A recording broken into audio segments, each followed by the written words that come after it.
Hi there, this is Jacques de Villiers.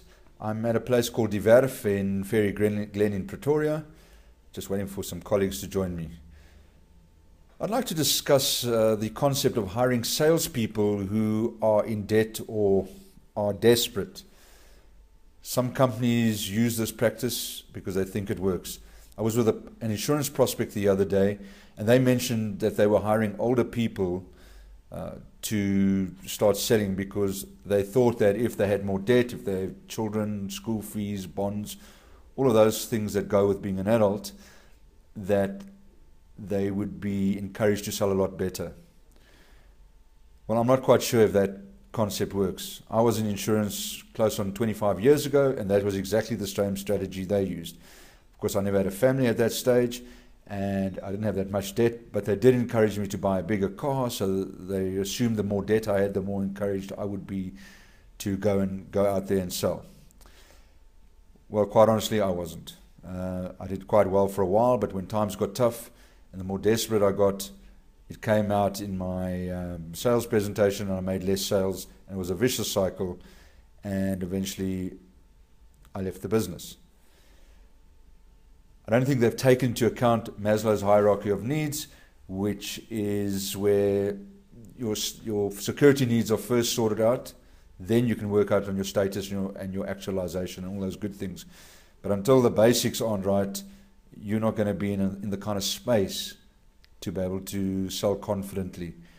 That's just how it works. I don't know about you, but when I don't have money in the bank, I'm not that exciting as a salesperson. But when I do have money in the bank and when things are going really well for me, guess what? My sales just shoot up. Why? Because I'm confident. I don't mind taking risks. I'm creative, and I can take some chances because I'm not that desperate for the business.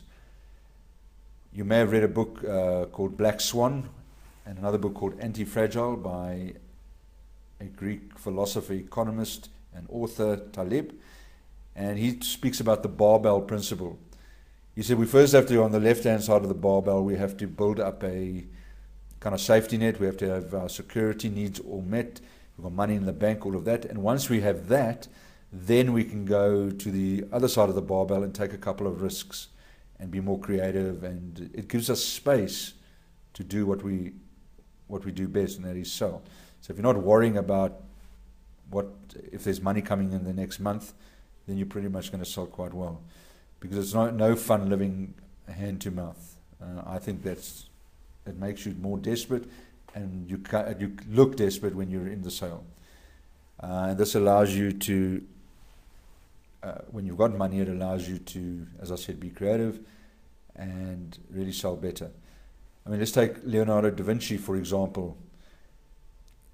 If he wasn't sponsored by the Medicis, he would probably not have been the great inventor he was. He probably would have been a great accountant, like his family. But the money that the Medicis gave him and the housing and all his needs were met, he didn't have to worry about the basics. All he had to do was sit around, think up stuff, and he had plenty of time to be creative. And of course, all the inventions he has come up with. So when you're working and you're desperate and you're working from hand to mouth and you're just trying to pay the bills, you don't have the space to be creative and the calmness to think about how you're going to pull this thing off. So I really believe that rather hire people that are quite well off, that are comfortable, because they're going to sell better. So I don't know, are you from the school that hire them desperate and they sell more? Or are you from the school that keep them comfortable and they're going to sell more? I'd love to hear your opinion. This is Jacques de Villiers. Until next time, have a great day.